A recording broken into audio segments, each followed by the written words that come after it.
Bueno, buenas tardes para todos o buenos días según el horario. Este, mm, yo soy licenciado en fonoaudiología y bueno, trabajo desde el año 2006 con audífonos y bueno, a medida que ha pasado el tiempo, la tecnología también ha ido evolucionando y la manera de poder realizar la selección y la adaptación de los audífonos también. Ya hace más de 10, sí, unos 10 años que al trabajar con Otometrics, bueno, empezamos a recibir lo que es la parte de formación para el uso de equipos y bueno, esta presentación que yo hice algunas modificaciones que les voy a compartir fue hecha por Mariana Rosling, que es la audióloga internacional que tenía Otometrics, que ahora bueno está en otra compañía, pero sigo en contacto con ella también y muchos de nuestros colegas también. Y bueno, fue un poco ella la que nos dio información y cómo usar estos equipos. En esta primera imagen se puede ver el equipo completo que a la vez también se puede obtener en forma modular, o sea, no es necesario tener todo de una sola vez. Espero que las imágenes se vayan visualizando correctamente, yo las voy a ir pasando y cualquier cosa me preguntan, no hay problema. Una de las primeras cosas bueno, que cada vez se está tratando más es que la pérdida auditiva, sufrir una pérdida auditiva, nos quita una señal correcta a nivel de lo que es el cerebro y la calidad de esa pérdida de señal, el cerebro la trata de compensar y reconstruir. Eso genera a nivel social una fatiga y un aislamiento. Y bueno, ya hace unos cuantos años que se está estudiando que ese aislamiento es uno de los puntos de partida de problemas a nivel cognitivo y relacionados con la depresión, la demencia, Alzheimer, o sea que la importancia de poder tratar la pérdida auditiva hoy en día, aunque sea desde sus inicios, yo creo que ya tiene un fondo un poco más, más informado, digo, no es simplemente que la persona tenga que adquirir audífonos porque tenga una pérdida auditiva, sino que el tener la pérdida auditiva, en definitiva, va a evitar que la persona tenga un desgaste a nivel general y que mejore su calidad de vida, ¿no? En el proceso de ajuste de adaptación hay dos cosas importantes. Una diferencia entre lo que son los adultos y lo que son los niños. En ambos tenemos cosas que son similares, que son la evaluación, en el niño la evaluación y el tratamiento, en el adulto y en el niño la selección del audífono adecuado, después lo que significa el ajuste y la verificación, y validar que todo eso que nosotros realizamos, uno lo pueda validar y pueda saber que realmente funcionó bien, ¿no? Justamente de esto se trata este tipo de método de medición de oído real. En la evaluación, bueno, hay diferentes estudios que uno puede realizar, desde lo que son la audiometría, la impedanciometría. En mi caso, yo comienzo la exploración con una videotoscopía para ver cómo está el conducto auditivo y el tímpano, y para que el paciente también vea cómo es su conducto auditivo, cómo es su tímpano, porque en el caso de que tenga alguna lesión o tapón de cerumen, es bueno que la persona, si lo puede ver, se interiorice un poco más. Y después pasamos a las pruebas más subjetivas, como la parte de audiometría liminar, la logoaudiometría. Yo realizo también con el audiómetro Astera la logoaudiometría con ruido, para empezar a ver un poco si hay algún tema a nivel de procesamiento auditivo central, que ahí ya se puede ver, y en el caso de que sí, bueno, uno puede de repente hacer otras pruebas como potenciales de tronco para ver cómo está la vía auditiva según la edad del paciente y según estos estudios, ¿no?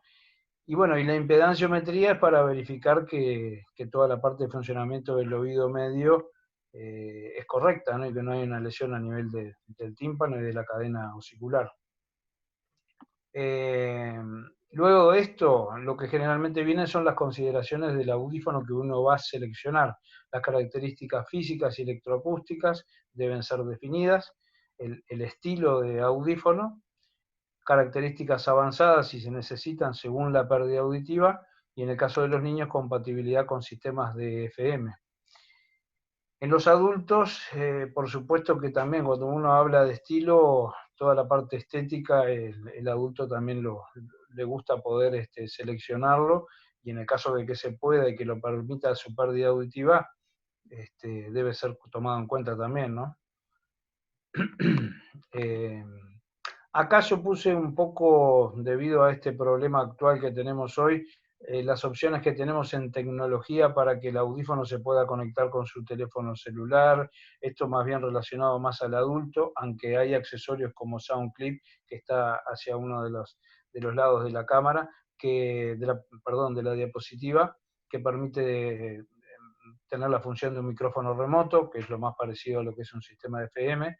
Y bueno, toda esta conexión permite que el paciente se adapte con más facilidad y que inclusive con su propio teléfono pueda manipular la amplitud en el volumen una vez que está programado el audífono, o manejar programas. Eso, según la experiencia y según la edad, puede ser una herramienta muy, muy útil. En la verificación, ¿qué es lo que nosotros tenemos que tener en cuenta?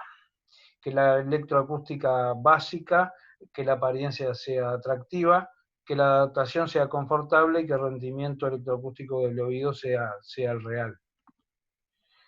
Orientación y validación es asesorar al paciente sobre el uso y cuidado de los audífonos, y el tema de las expectativas es un punto muy importante. Yo creo que eso define mucho cómo va a ser la adaptación. Si uno puede hablar con la persona, explicarle que tiene, en el caso de una pérdida neurosensorial, es una pérdida que es irreversible, que la tecnología, si bien lo puede ayudar, no puede reemplazar el oído. Entonces, esos son indicadores que, si uno los deja claros con la persona una vez que comienza el tratamiento y la persona lo toma como eso, no va a buscar del audífono un resultado que no le va a dar, o sea, que la audición sea perfecta y que la persona pueda oír todo sin ninguna dificultad, porque eso es algo que no es real. Y bueno, eso determina también un poco el impacto de la intervención en esa discapacidad percibida, ¿no? Porque el paciente está viviendo con ese problema, y si uno lo deja claro desde el inicio, Martín, yo creo que eso sí. discúlpame, es que me están diciendo que no se ven las diapositivas, pues por favor verificar. Yo sí veo, no sé si alguien más tenga ese problema.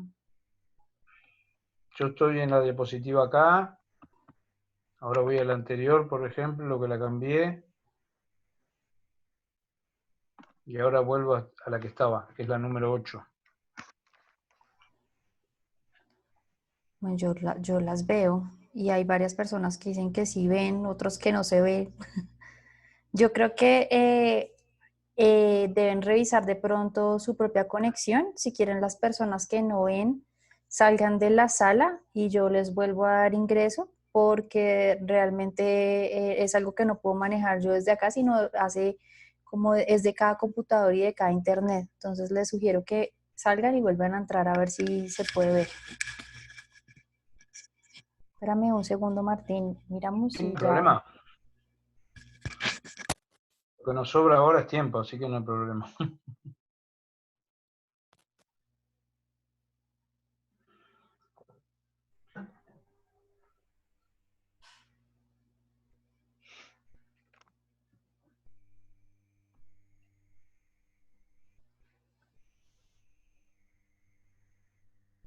¿Tú estás transmitiendo el audio desde tu celular o desde el computador? No, desde la computadora. Ok.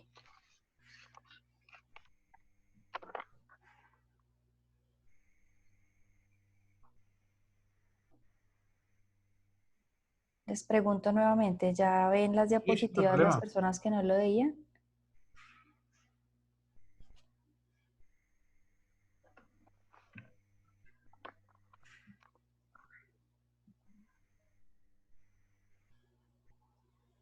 Que siguen sin ver. ¿Siguen sin ver? Sí, pero qué raro. Entonces, voy a hacer una cosa, voy a cerrar la reunión y la Sí, vuelvo a abrir y bien. miramos, o ya se les arregló. Espérame que están contestando.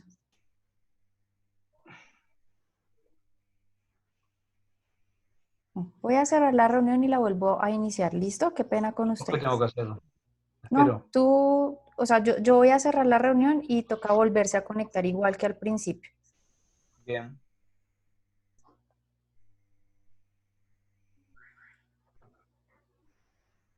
A que ya se ve, ya están diciendo que ya se ve. Ah, bueno. Ya, listo, parece que ya está solucionado el inconveniente. No, entonces continuemos, Martín.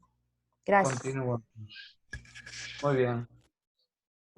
Voy a pasar a la siguiente diapositiva y si ven que no sale, bueno, me avisan. Eh, Acá en esta siguiente diapositiva, bueno, comentar un poco sobre el software AutoSuite. El software AutoSuite es un administrador de pacientes que permite, bueno, tener toda la información del paciente en las diferentes consultas y a medida que uno va adquiriendo diferentes equipos de la marca de Autometrics, puede ir agregando estos equipos para hacerlo funcionar y tener todo guardado en un solo lugar. Eh, Sirve mucho, bueno, para todo lo que es el trabajo, para organizarse con los pacientes y para también realizar los informes o imprimirlos o enviarlos por mail. Es una herramienta muy útil. Las herramientas de desasolamiento yo las utilizo, yo le explico al paciente, le muestro su pérdida auditiva, le muestro cuál es su curva de normalidad y qué tipo y grado de pérdida auditiva tiene, cuáles son los sonidos que se está perdiendo con su pérdida auditiva.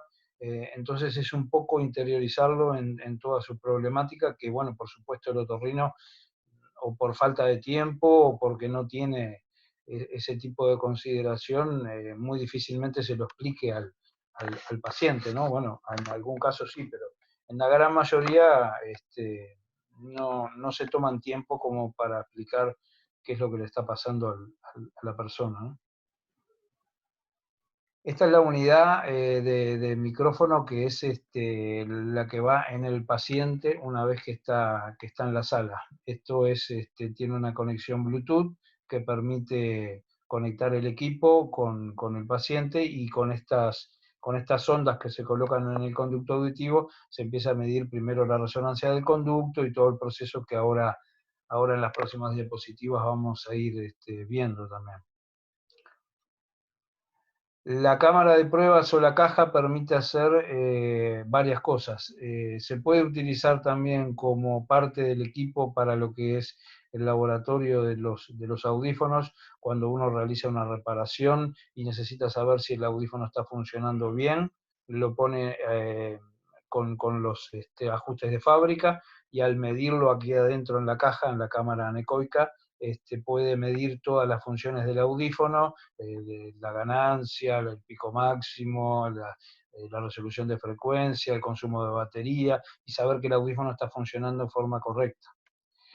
Y también en el caso de los niños, esta caja simula el oído del niño y permite que uno pueda hacer los ajustes del audífono como si estuviera trabajando en el oído del niño.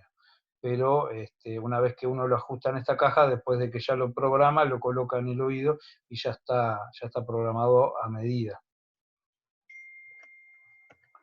Las principales características es todas estas que estoy poniendo acá, que bueno, que es un tamaño reducido, que es un equipo que es portátil, tiene una comunicación por USB, es independiente, uno puede trabajar con esta parte del módulo y con otras no, puede medir la direccionalidad de los micrófonos, tiene muchas utilidades y es muy intuitivo.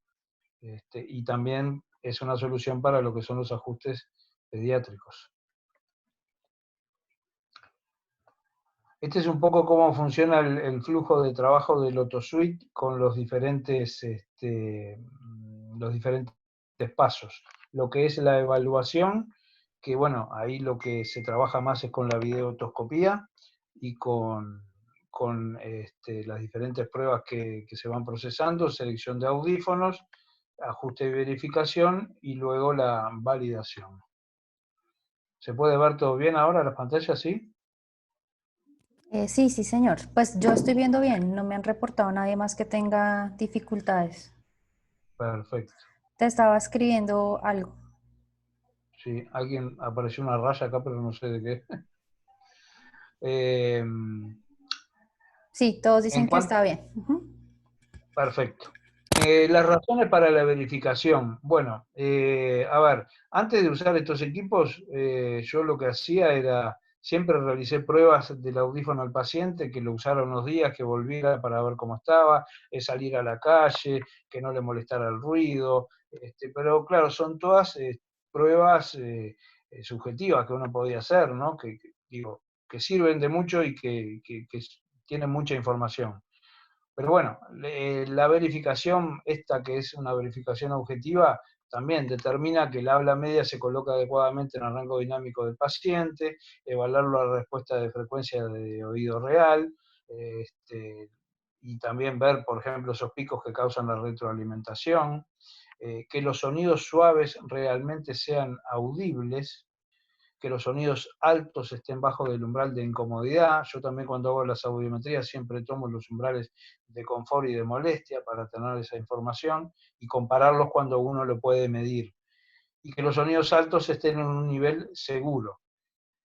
Y bueno, esto acá en el tema de lo que son los niños y en pérdidas profundas es para evitar una sobreamplificación en el oído, ya que el conducto auditivo del niño es más pequeño que el del adulto y el nivel de presión sonora que va a recibir es mayor. Entonces, para evitar ese daño es una de las razones de por qué es tan importante hacerlo, que es lo que sigue diciendo acá, ¿no? También se puede medir el efecto de oclusión, también si uno quiere puede medir cómo está funcionando la direccionalidad del micrófono, la reducción del ruido, que son pruebas que cuando uno necesita hilar más fino y tiene tiempo, se pueden hacer. El objetivo de la adaptación de audífonos es garantizar que los sonidos significativos suaves sean escuchados y que los sonidos fuertes no sean incómodos y que se reproduzcan sin distorsión, que es lo que dice este autor también. El objetivo de las REMS es asegurar que el audífono esté entregando el sonido que queremos en el oído del paciente con el molde del oído del paciente. Y acá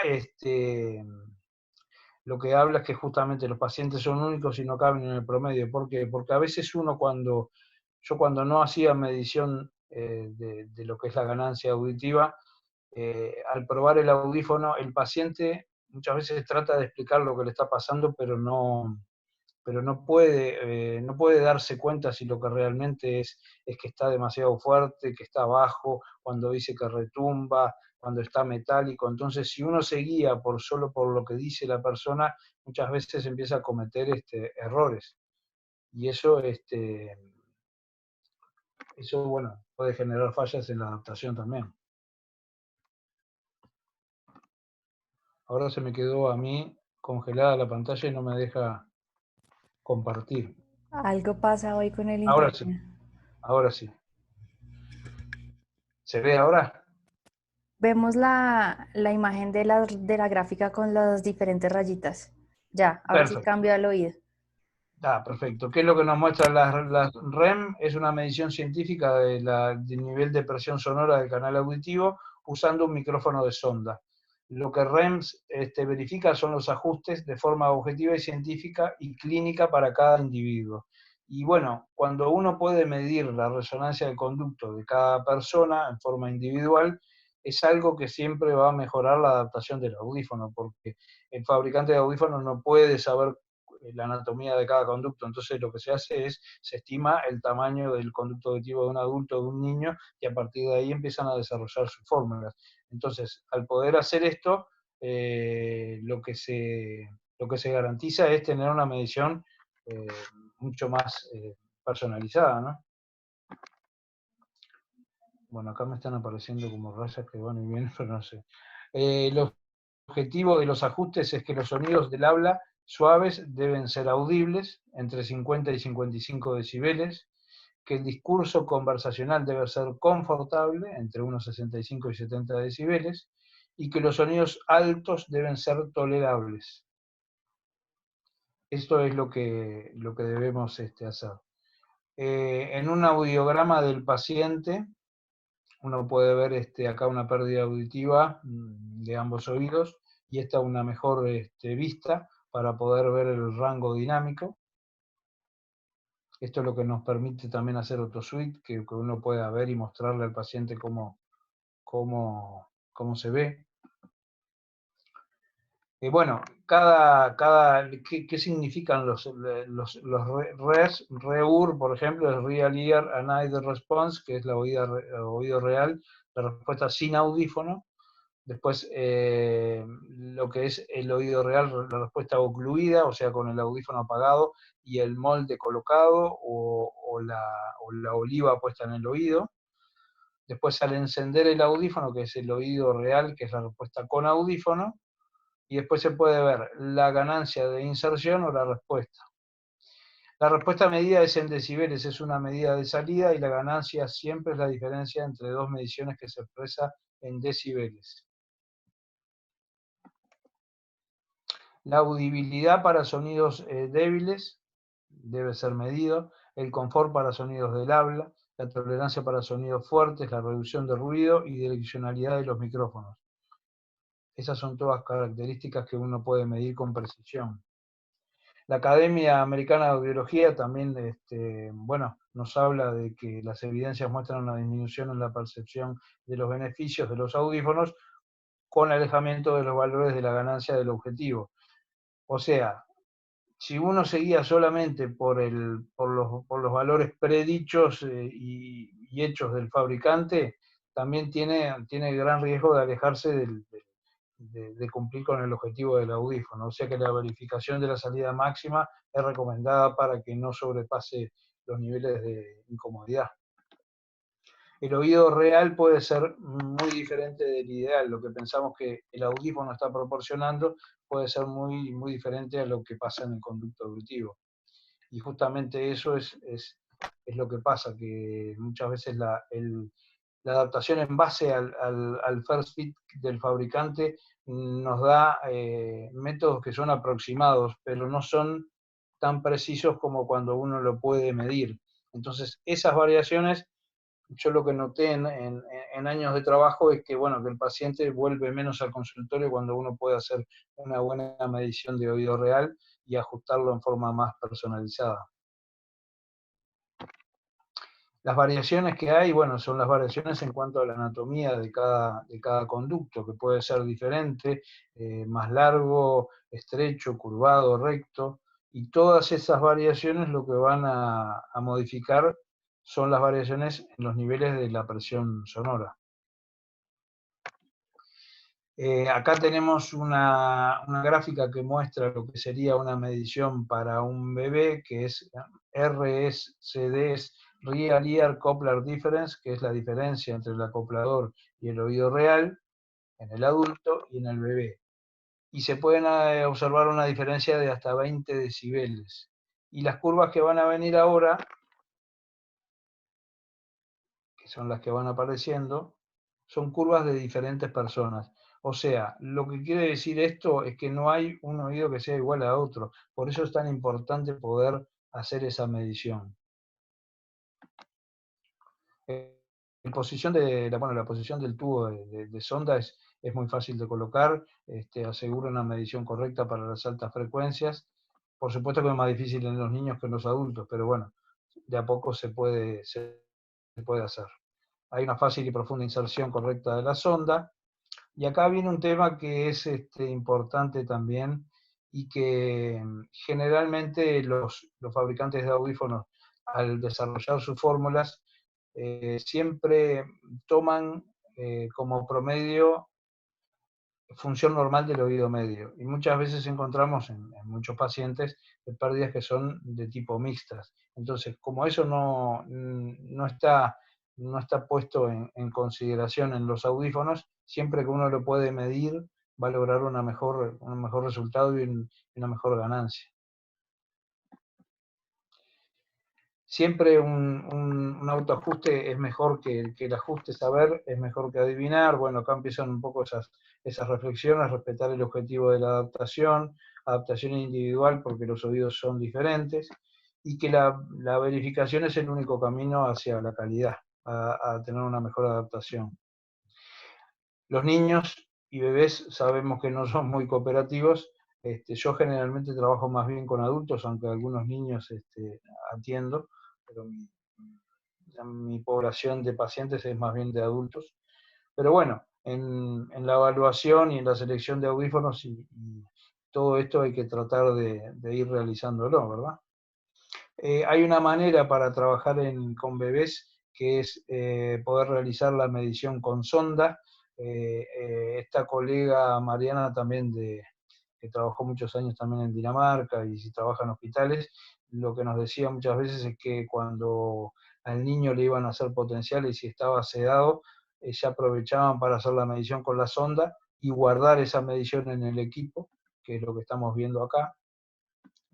Después se puede se puede copiar de un oído para el otro también, y después hacer la otra parte en lo que sería el RSD, que es en la caja, en la cámara anecoica. Entonces, teniendo la resonancia del conducto guardada, uno después puede seguir con la adaptación del audífono en la cámara anecoica y tener el audífono pronto y calibrado, ¿verdad? Que es lo que nos muestra un poco en estas figuras. Acá lo que está mostrando justamente en esta diapositiva es que en la caja en la cámara anecoica lo que se hizo fue adaptar el audífono en los niveles suaves, medios y fuertes del habla y no sobrepasar los umbrales de molestia. Es lo que sigue acá. Es lo que sigue acá. Bueno, en el adulto siempre es más fácil poder realizarlo, porque puede colaborar un poco más, en realidad no molesta. En el niño acá hay algunos ejemplos de cómo se puede hacer. La señal de test que pasamos es una señal que mezcla 6 idiomas diferentes, es un estímulo de habla padronizado que forma un habla ininteligible. Y bueno, lo bueno que tiene es que el espectro va desde los 100 hasta los 16 kHz del habla, con una voz de mujer para poder garantizar la homogeneidad, o sea, tener todos los sonidos del habla, vocales y consonantes, y poder programar el audífono en base a esto.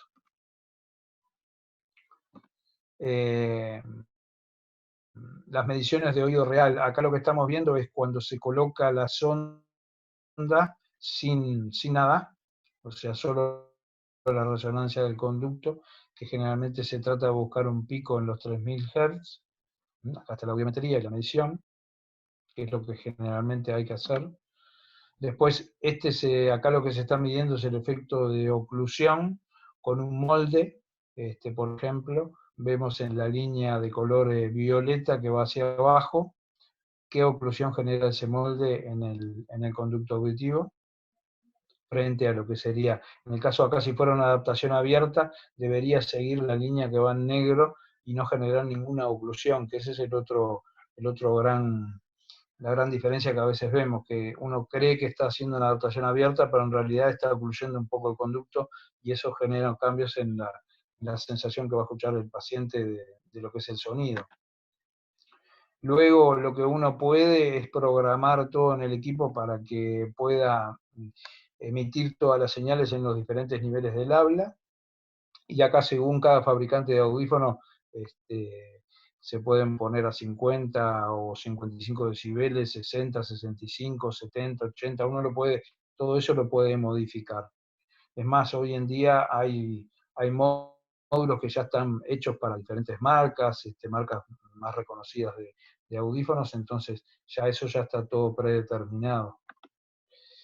Y esto es lo que se puede ver en una pantalla cuando uno está haciendo una medición de oído real, y poder saber que todos los sonidos del habla, lo que son las áreas sombreadas, están dentro de lo que es el objetivo, que son las curvas de color violeta, naranja y verde, que no sobrepasan el umbral de molestia. Y acá abajo lo que podemos ver es la señal que se llama Speech Index Intelligibility, que lo que nos da es el porcentaje de recuperación de discriminación auditiva. O sea, uno puede saber aproximadamente qué porcentaje de audición está recuperando en los niveles suaves, medios y fuertes del habla. Que bueno, es información, pero también es bueno saber que el objetivo se está cumpliendo, que el audífono está amplificando bien la pérdida auditiva.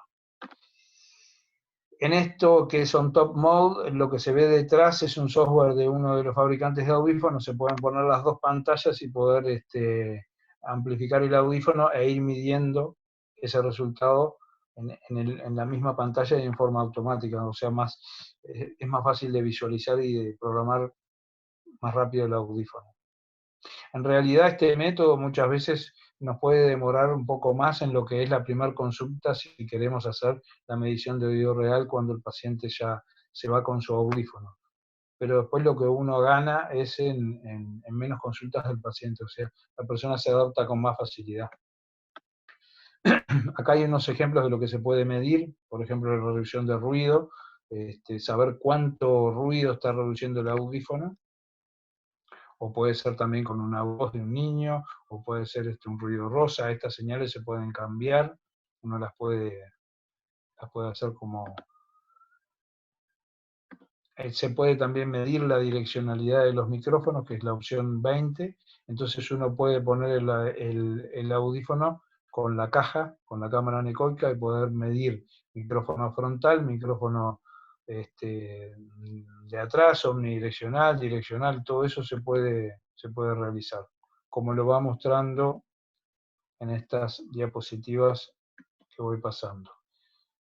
Esta es una herramienta que yo utilizo también mucho, que es medir un audífono antiguo con uno nuevo, porque muchas veces la persona o viene de un audífono de amplificación lineal o una marca especial que ya su cerebro se adaptó a ese tipo de sonido, entonces a veces es muy difícil decirle, sí, esto es de mejor calidad para lo que usted necesita, pero cuando uno lo va a adaptar, la persona dice, no, estoy escuchando mucho más bajo, me molesta, o no entiendo, o con el otro me parece que escuchaba más alto.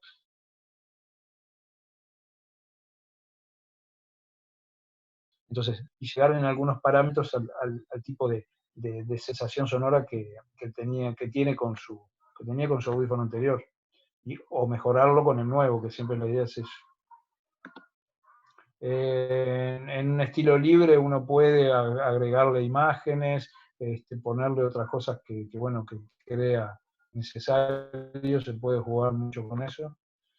Esta es una función que muy pocas veces, en realidad no lo hemos hecho en práctica, pero nunca lo usé, que es, uno puede grabar la voz de una persona que el usuario tenga gran dificultad de oír o entender, y hacer la medición de oído real con esa voz grabada. Entonces uno puede con esto hacer una adaptación más personalizada, por ejemplo, con la voz de un familiar con el que está todo el día y que por más que use el audífono no lo pueda oír. Y bueno, la idea siempre es sentirse más seguro y profesional sabiendo que el paciente está recibiendo el mejor ajuste, el ajuste más claro, y bueno, ahí termina con esa última reflexión de tratar de realizarlo. Y bueno, muchas gracias, y si tienen alguna pregunta, o fue muy rápido o no fue claro, me lo hacen saber. Bueno, tengo aquí varias preguntas, entonces te las voy a ir leyendo. Dice, de acuerdo a tu experiencia, ¿son útiles en mayor o menor medida los ajustes que se hacen utilizando el LTASS o prefieres el target propuesto por cada equipo? Bueno,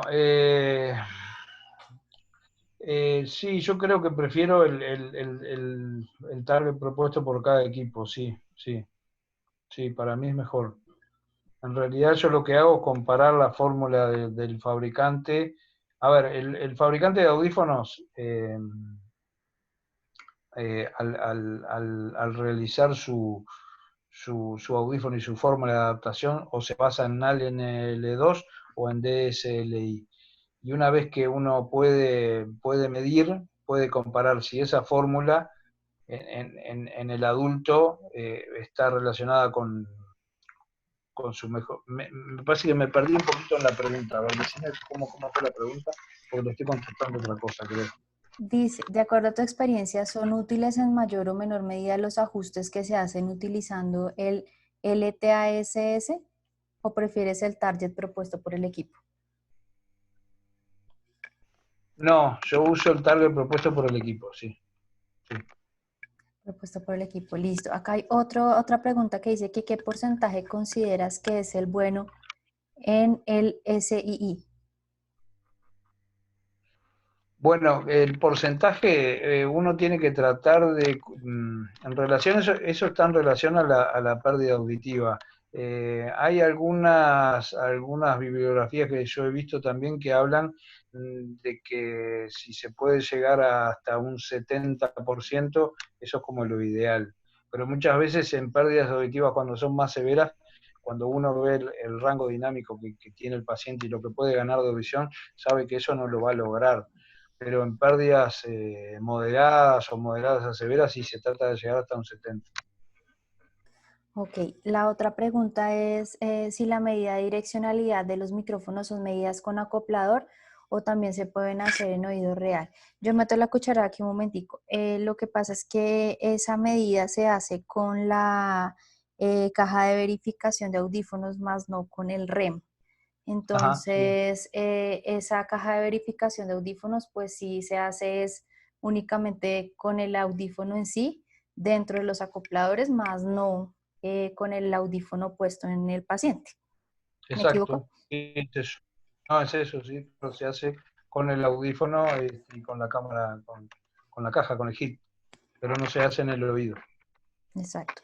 Dice, en la voz grabada al realizar el REM, ¿qué recomiendas? ¿Que se lea algún texto en específico a un volumen de voz constante o qué recomendaciones nos darías? En la grabación del REM, ¿en cuál? ¿En qué grabación? La última parte que nos hablaste que podíamos personalizar con la voz de alguna persona que tuviera dificultades el paciente para escuchar. Ah, sí, sí. No, yo creo que eso es voz conversacional, o sea, se puede usar, por ejemplo, el caso típico del el paciente no escucha a la persona con la que está, a la esposa o porque es con la que está más tiempo, pero en realidad también puede ser por el tipo de habla de la persona. Entonces, lo ideal es grabarlo con una voz conversacional normal y en base a eso ver qué resultado está dando su audífono con esa voz. Entonces ahí se pueden mejorar esos parámetros para que la persona escuche y entienda un poco más. Sí, entiendo un poquito que la pregunta hace más referencia como a qué grabas, o sea, grabas a la persona leyendo algún texto o qué recomendaciones específicas tendrías tú para grabar a esa persona para las pruebas. Sí, sí, se le puede poner, sí, se graban un texto, sí, sí, está bien, eso es correcto. Listo. Yo te quiero hacer una pregunta. Tú nos Sí. hablabas que hay algunas especificaciones a tener en cuenta para la adaptación abierta. Quisiera que de pronto nos hablaras un poquito más sobre la medida de REM en la adaptación abierta. Bueno, en la adaptación abierta yo creo que la gran diferencia, o lo que para mí creo que es importante, es partir de la base de lo que es la audiometría del paciente. Yo creo que una pérdida auditiva donde hasta los 1000 Hz tiene una audición normal o no supera los 25 o 30 decibeles, ahí sí se puede usar una adaptación abierta y totalmente abierta. Y yo creo que son los mejores resultados. Ya cuando empieza a tener pérdida auditiva en las frecuencias graves y medias, poco a poco lo que hay que ir es ir cerrando generando un poco más de oclusión para no perder sonoridad. O sea que muchas veces la persona se siente muy cómoda porque el sonido es muy natural, pero cuando uno lo va a medir se da cuenta que se está perdiendo mucha información. Entonces yo creo que por ese lado, en muchos casos yo he visto que hay muchos audiólogos o audiólogas que colocan audífonos con adaptaciones abiertas en pérdidas que uno diría, no, esto hay que poner un audífono, un RITE con un auricular en el conducto o un audífono común con molde porque se pierde mucho sonido. Ok. otra pregunta que yo te iba a hacer es que nosotros sabemos que en el equipo como tal, o bueno, en el software que se utiliza para el REM, hay unos patrones establecidos con las fórmulas de adaptación más comunes, como más estándar que se han usado siempre. Si Sí. yo cambio de fórmula de adaptación, si yo utilizo otra fórmula de adaptación o si yo estoy usando la fórmula de adaptación específica del fabricante, ¿cambian en algo las medidas que yo realizo o qué tengo que hacer directamente para que sean como más objetivas? Bueno, lo que yo generalmente hago cuando utilizo la fórmula del fabricante del audífono que estoy trabajando, generalmente, por conocimiento, esas fórmulas están basadas en NAL NL2. Entonces, en el software del Otto Suite yo elijo NAL NL2. Si puedo poner exactamente la misma fórmula, mejor. Y en el caso de los niños, está generalmente es DSLI o eso no hay mucha variedad. Ok. No, ¿me escuchan? No sé si alguno tenga alguna otra pregunta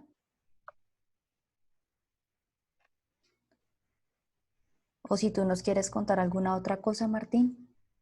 Bueno, en realidad, actualmente yo sigo utilizando mucho lo que es la medición, también lo complemento con lo que es la audiometría a campo libre para muchas veces cuando tengo tiempo o a veces en un paciente pruebo en una de las consultas hago una medición a campo libre, después una medición de oído real, y yo creo que es una herramienta que es muy útil y que también el paciente muchas veces ve cuando uno hace todas estas mediciones, que es algo mucho más científico y más, digamos, más confiable también para la persona. Y bueno, a mí me pasa también que en realidad cuando no lo mido muchas veces digo, debería medirlo porque si tengo el instrumento ahí es un poco más de tiempo, pero poder medir la resonancia de conducto es una gran diferencia.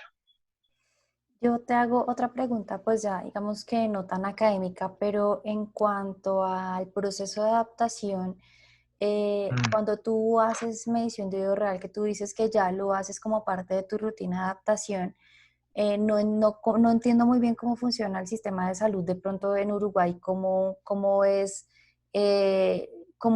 digámoslo, cómo te pagan a ti tus pacientes, pero cómo es el valor agregado de la medición de oído real. Es decir, tú tienes un porcentaje más de costo por hacer REM o simplemente está incluido dentro de la venta o cómo lo manejan ustedes allá. Bien, no, nosotros acá en el Uruguay, si la mayoría de la compra de los audífonos por parte del paciente en forma particular, o sea que el paciente paga su equipo.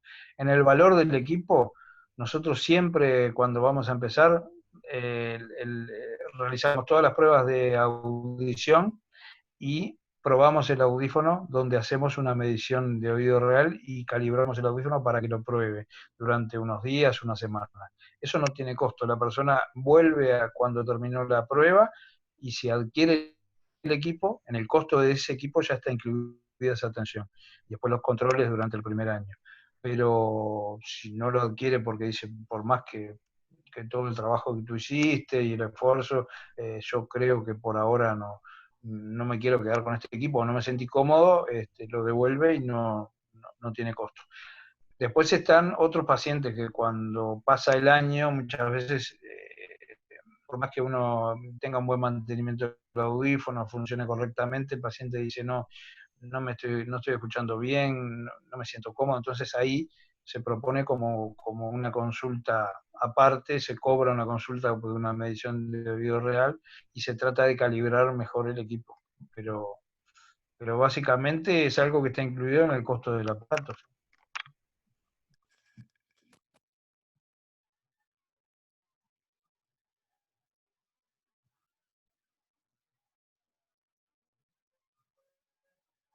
¿Hola? Hola, ¿me escuchas? Ahora sí. Ah, perdóname. Otra pregunta que tengo aquí es, ¿cómo resuelve el problema de retroalimentación en las adaptaciones abiertas?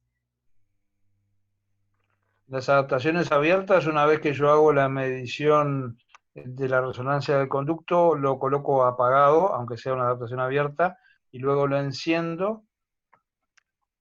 Primero hago la medición de reducción de ruido que tiene el software del audífono. Entonces ahí, al aplicar los parámetros que me aconseja el fabricante, vuelvo a medir y no hay, no se observa la retroalimentación. Ok. Ok, no sé si alguien más tenga alguna pregunta. Hasta el momento nadie más nos ha preguntado nada. Bueno. Martín, muchísimas gracias. De verdad te agradezco la disposición para realizar esta charla. A todos les cuento que ya hoy trataré de dejarlo subido de una vez a YouTube para que lo puedan compartir. Y si tienen alguna duda, si tienen alguna pregunta aparte de pronto que no se resolvió en este momento, recuerden que tenemos el correo de audiolocosencuarentena@gmail.com donde me pueden preguntar y yo les hago llegar las dudas a Martín para obtener alguna respuesta. Y en el transcurso de la tarde les estaré enviando la charla del día de mañana que tendremos también. Muchísimas gracias a todos por participar. Y Martín, Gracias a ustedes gracias. por la atención y nos estamos viendo, estamos en contacto. Que sigan todos bien. Gracias. Bueno, chao, gracias. Chau, chau.